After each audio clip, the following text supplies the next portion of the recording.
Olá pessoal, eu sou o Wesley. No vídeo de hoje aqui do Vagando e Divagando, eu vim falar com vocês sobre alguns dos livros aqui da minha estante que eu considero que tem algumas das melhores reviravoltas ou viradas de trama, pelo menos das que eu li, né? Mas antes de tudo, antes de eu falar dessas obras, eu lembrar vocês de se inscreverem no canal, caso ainda não sejam inscritos, deixem um comentário e um joinha, compartilhe esse vídeo com os amigos para que o Vagando e Divagando continue chegando a mais pessoas. Lembra vocês também de ativarem o sininho para receber as notificações de todos os vídeos, que saem sempre às quartas e sextas. Nesse caso, esse vídeo aqui tá saindo no sábado aqui no canal. E é isso, pessoal. Vamos lá falar sobre alguns desses livros aqui que, enfim, é uma lista de livros interessantes. Tem um mangá também que eu já comentei aqui no canal, mas vale falar dessa virada específica dele. Não vou dar spoiler, podem ficar tranquilos. Antes de tudo, antes de eu começar essa lista aqui, se vocês estiverem estranhando um pouquinho a iluminação, é porque hoje eu tô gravando ali com a minha janela aberta, a luz natural tá entrando aqui, tem só uma ring light aqui do lado, mas é porque hoje está bem quente, então não tinha condições de eu gravar com o quarto fechado. Então é isso, pessoal. E eu vou começar essa lista aqui falando do livro que basicamente inspirou, né? Me deu a vontade de fazer essa lista que já estava há algum tempinho aqui engavetada, eu estava esperando a oportunidade certa para fazer ela e acabou que esse livro aqui chegou na hora certinha e perfeita, e eu tô falando de Os Tapeceiros de Cabelo, do Andreas Ekbach. Então, quem não viu ainda meu vídeo sobre esse livro aqui, vão lá dar uma conferida, que o vídeo deu meio que uma flopada, né, mas é um vídeo que tá bem legal, falando um pouquinho mais desse livro aqui, que me surpreendeu, uma das minhas maiores surpresas desse ano, com certeza, e uma das grandes surpresas desse livro aqui, com certeza, é a grande revelação em relação a os tapetes de cabelo aqui, que são elementos tão importantes dessa história. Essa é uma virada que ela é surpreendente, não é aquela virada de trama, não é aquele plot twist que vai simplesmente explodir sua cabeça, mas é uma revelação interessante porque realmente assim, gente, isso é uma solução interessante, é uma solução inteligente, é uma solução que não apela demais para fazer um grandioso, nada muito megalomaníaco, que você não precisasse estar prestando totalmente atenção na trama para ter alguma noção do que seria essa revelação. Não. Na verdade, a gente tem pouquíssimas pistas ou quase nenhuma pista do que seria essa revelação em relação aos tapetes de cabelo aqui desse livro, e por isso que isso fica mais surpreendente e não soa nada forçada. É um negócio que faz sentido dentro dessa história. Então a virada de Os Tapeceiros de Cabelo é uma virada que vale demais. É um livro que vale muito a pena num todo, cada um dos capítulos, cada uma das histórias contadas, e a revelação no final é apenas uma recompensa. É uma recompensa que vale demais aguardar até ela. Novamente peço para vocês irem a conferir o meu vídeo se quiserem saber um pouquinho mais sobre esse livro aqui. O próximo livro é um livro que é sequência de um dos meus livros de fantasia favoritos da vida. Esse segundo livro aqui ele não é tão favorito assim, porque eu realmente acho a experiência com o primeiro livro muito mais especial do que é com o segundo livro.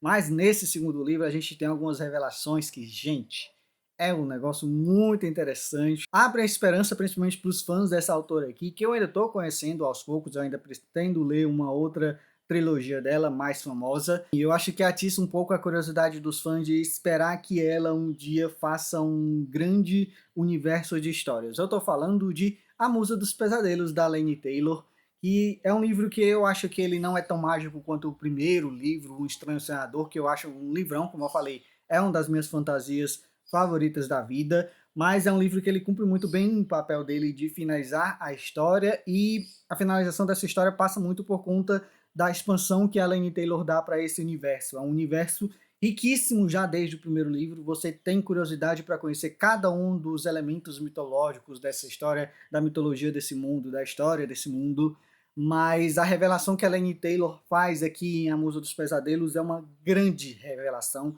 tanto assim para o contexto do que é o livro, para o contexto do que é esse universo que ela apresentou para a gente, mas também para o contexto de uma... Eu não sei se eu posso falar, eu não sei, na verdade eu nem lembro se eu falei aqui no canal algumas vezes sobre isso, mas abre margem, vamos dizer assim, para você pensar que as duas histórias dela, Um Estranho Sonhador de um lado, e também a trilogia Feita de Fumaça e Osso, podem estar conectadas de alguma forma. Apenas lendo vocês vão poder entender como essas histórias podem ter alguma conexão. Assim, é um negócio que está ali apenas uma pitada do que é uma ideia do que a Laini Taylor pode estar fazendo.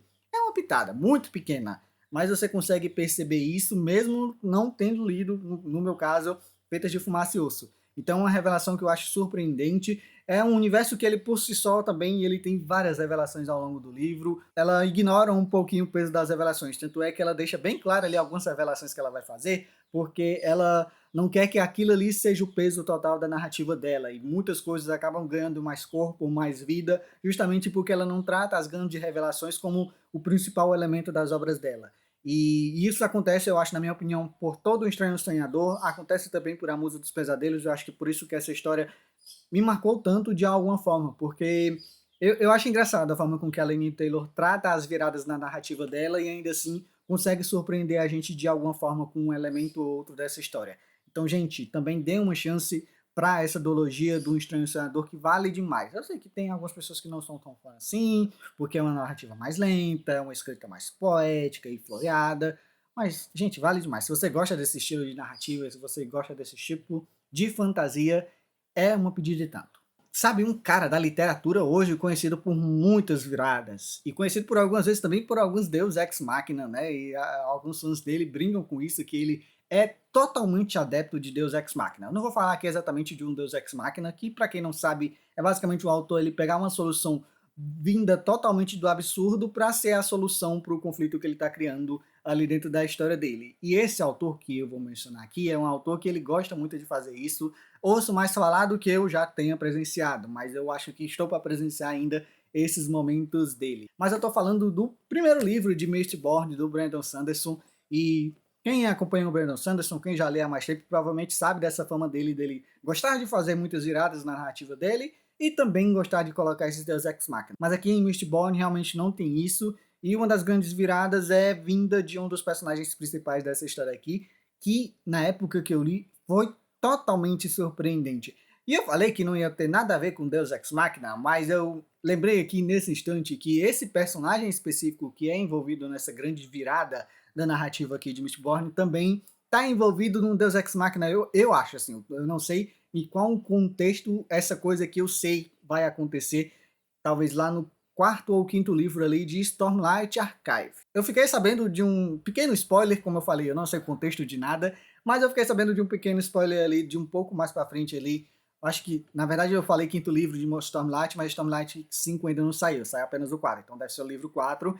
E eu, como isso vai ser possível? E eu tô muito curioso para conhecer um pouco mais sobre isso. Aqui em Mistborn, pelo menos, essa grande virada da trama, esse plot twist aqui, que é um negócio que você não espera vendo, principalmente tendo em consideração a importância do personagem para toda a narrativa do primeiro livro, é algo realmente surpreendente. É um personagem um pouco controverso, né? Tem fãs que gostam dele, tem fãs que não gostam desse personagem, mas ainda assim é uma virada que realmente surpreende. Mas é uma fantasia tão revolucionária, que apresenta tantas coisas criativas, que sempre tem alguma coisa ou outra ali sendo revelada. Então, como eu falei, o Brandon Sanderson ele gosta muito de trabalhar com essas viradas nas tramas deles, essas pequenas revelações aos poucos, e de repente jogar uma bomba para cima da gente, que é igual o que acontece aqui em Mistborn. Mistborn também é um ótimo exemplo, uma ótima pedida, e eu não vejo a hora de voltar reler isso aqui e também partir, continuar na minha saga de Lenda da Cosmia, que está um pouquinho atrasada, porque eu ainda tô ainda travado lá em Elantris. Vou falar de mangá de novo, e isso me lembra que eu tô devendo, eu acho, um livro de alguns mangás aqui que eu regularmente compro novos volumes para manter aqui na estante,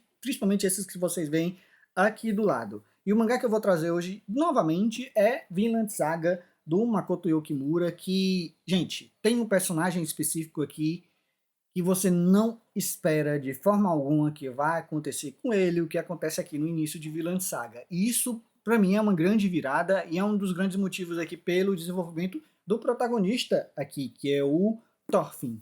É um personagem fantástico, inclusive esse outro personagem envolvido e vários outros personagens envolvidos nessa grande virada logo ali dos primeiros capítulos, e talvez seja até no próprio primeiro capítulo desse mangá, que é um negócio realmente surpreendente. Vinland Saga ele começa assim de uma maneira totalmente visceral. O início de Vinland Saga é espetacular e muito do mérito desse início tão bom desse mangá passa por conta dessa virada da trama logo ali nos primeiros capítulos. Aquilo ali, ele foi um estopim muito importante para essa história, e eu acho que é um acontecimento que até pelo menos o ponto que eu li Vinland Saga, que ele nos seus volumes normais, eu acho que foi no máximo volume 10, até pelo menos esse ponto da história que eu li, esse acontecimento ali do primeiro capítulo é um acontecimento que reverbera ainda durante todo o restante dos capítulos de Vinland Saga. É uma história muito poderosa, impulsionada muito pela escrita do Makoto Yukimura, impulsionada pela arte do Makoto Yukimura, que é uma das coisas lindíssimas e só evolui ao longo de cada um dos capítulos, cada um dos volumes.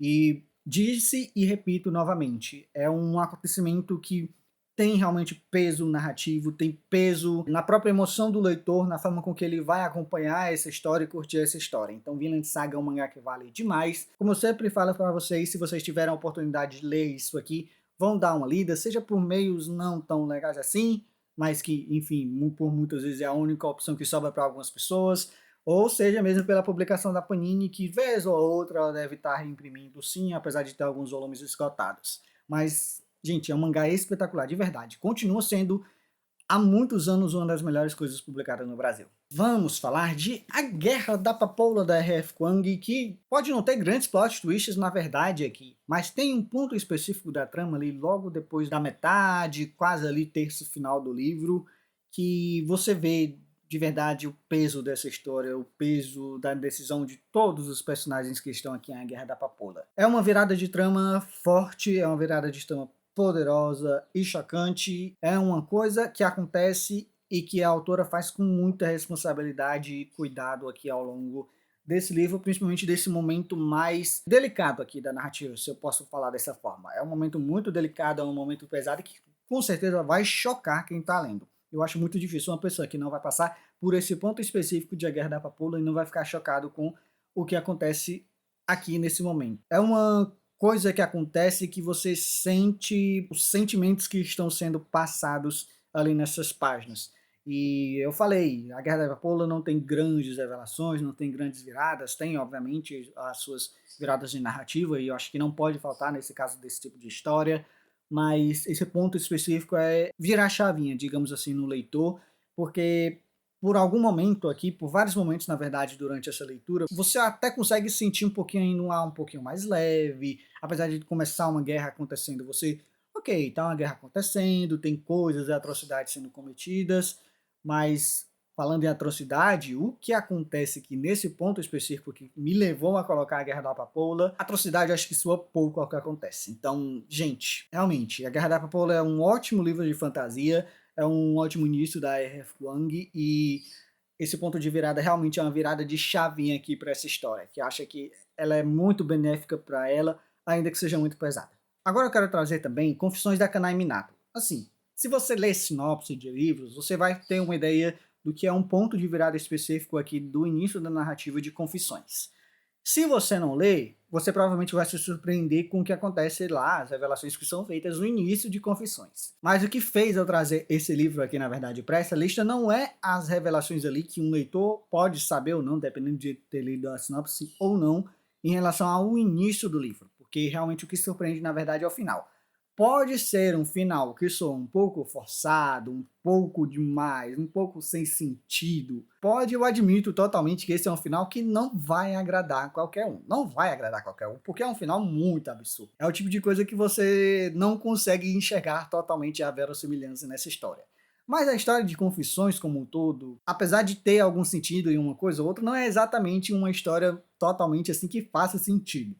Não é também nada absurdo, mas não é essa história que vai fazer total sentido ali pela forma como é que acontece, as coisas que acontecem ali ao longo do livro, pelo menos eu acho, né? Mas para mim, sim, sou uma história um pouco absurda demais, e o final ele só cresce um pouco disso, mas é um final que surpreende, querendo ou não, né? Quem leu Confissões vai saber do que é que eu tô falando. É o final que você... Ah, caralho, Minato, que fazer isso, o que é que eu posso fazer, né? Eu vou aceitar e pra mim tá ótimo. Pra mim, assim, como um entretenimento, como uma história que consegue entreter a gente do início ao fim, eu acho que Confissões faz esse papel muito bem. E esse final dele é a cereja no bolo pra gente realmente gostar um pouquinho dessa experiência. Vou trazer novamente aquele cara lá, né, que gosta de fazer essas viradas aqui ao longo do livro e até a última página, que é literalmente aqui, na última página você vai vendo revelações sendo feitas aqui nessa narrativa.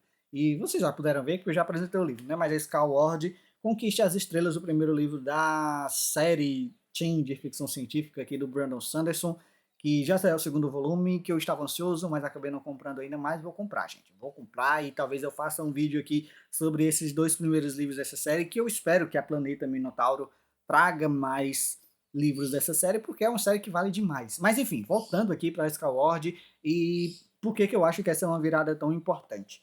Eu acho que é uma história como um todo que a gente vai descobrindo assim com a personagem, com a Spencer, se eu não me engano. É, exatamente.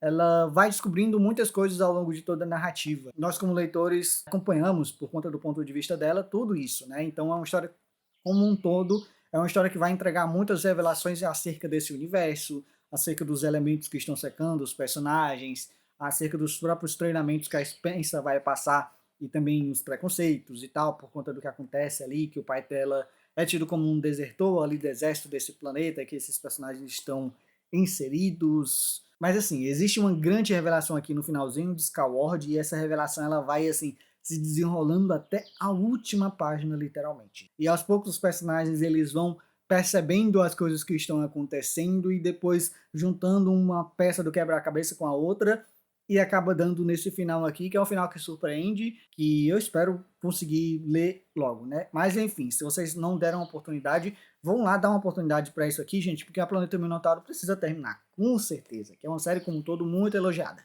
E vamos encerrar esse vídeo aqui com um dos meus livros de ficção científica favoritos. Mais uma vez eu deixei de trazer Fundação para trazer ele, né? Porque Fundação também tem algumas revelações muito importantes. Mas como faz tempo que eu não leio Fundação e não lembro totalmente das revelações desse livro, eu não trouxe ele. Mas como eu lembro das revelações de Devoradores de Estrela, eu trouxe ele. Faz tempo que eu não falo desse livro aqui no canal, né? Então, olha aí, gente. Voltei a falar de Devoradores de Estrela porque é um livraço, sim, espetacular. E ele não tem grandes reviravoltas, assim, nem nada muito mirabolante em relação à ficção científica, como muitas ficções científicas têm, mas é uma virada que aquece o nosso coração. É uma virada da trama que a sinopse ela não entrega. Eu acho que não entrega, pelo menos, eu não lembro se ela entrega ou não. Mas quando você chega nesse ponto da narrativa e que um elemento novo se revela pra gente aqui nessa história, é um momento, assim, daqui pra frente, será um momento de muito amor no coração, um coração quentinho, ao mesmo tempo que você fica temeroso por esses personagens aqui dessa história. E realmente, é aquele ponto de virada narrativa que funciona como eu falei lá com A Guerra da Papoula, é a virada de chavinha.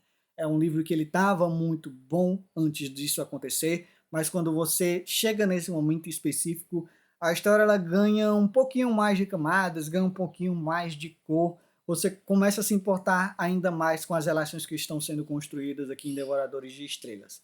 E é uma história que ela já é surpreendente por conta de toda a premissa dela, por conta desses pequenos micro-organismos que podem ali absorver muita energia e acabar de alguma forma, eu acho, se eu não me engano, absorvendo toda a energia do Sol. Enfim, é uma loucura, gente. É um conceito muito maluco, tem as coisas de física aqui, pode bugar um pouquinho a cabeça da gente, mas mesmo assim, Devoradores de Estrela tem um elemento ali um pouco mais de profundidade que realmente, gente, é uma experiência que, para quem consegue passar por essa camada mais complexa que o Andy Weir, querendo ou não, eu tenho que admitir, ele às vezes ele pesa a mão um pouquinho em algumas explicações ali de física e química que você fica, para que eu quero saber disso? Eu não preciso saber disso, eu quero só saber o que é que vai acontecer em seguida, se esse mundo vai conseguir ser salvo ou não. E, enfim, é uma experiência espetacular, Devoradores de Estrelas, quando você ultrapassa essa camada. E por isso que eu digo, se você tem um pouquinho de receio desse livro de ficção científica um pouquinho mais hardcore, como é o caso de Devoradores de Estrela, dê uma chance, supere essa barreira que eu sei que o Andy Weir ele faz alguma força para colocar assim na frente do leitor, mas se você superar isso, você com certeza vai ser recompensado por uma das melhores histórias de ficção científica dos últimos anos, com certeza. Tá certo, pessoal? E é isso. Esse é o meu vídeo sobre grandes viradas de narrativas aqui, plot twists e etc. Como eu falei, não dei nenhum spoiler, eu acho, né? Espero que eu não tenha dado nenhum spoiler. Enfim, deixe aqui nos comentários se vocês também têm livros que vocês gostam, assim, das viradas dele, das reviravoltas, e pode ser que eu pegue algum deles também, né? Porque eu gosto muito de livros que entregam esse tipo de elemento dentro das histórias dele, e esses livros aqui são alguns exemplos que eu gosto muito, assim, eu acho que são exemplos muito do que eu gosto dentro de uma narrativa, principalmente no sentido de virar chavinha, sabe? Aquela virada na narrativa, aquele plot twist que de uma forma ou outra vai impactar totalmente o andamento da história. Não é apenas uma reviravolta, apenas por reviravolta, apenas por chocar, um Deus Ex Machina que não faça nenhum sentido. Não. Em todas essas histórias, para mim, na minha opinião, todos esses livros apresentam reviravoltas, plot twists que realmente têm uma importância, têm um peso dentro de cada uma delas. E é isso, pessoal. Espero que vocês tenham gostado desse vídeo. Eu lembro a vocês de se inscreverem no canal caso ainda não sejam inscritos. Deixem um comentário e um joinha. Compartilhe esse vídeo com os amigos para que o Vagando e Divagando continue chegando a mais pessoas. Lembro a vocês também de ativarem o sininho para receber as notificações de todos os vídeos que saem sempre às quartas e sextas aqui no canal. Muito obrigado a todo mundo que assistiu o vídeo até aqui e até o próximo. Tchau, tchau.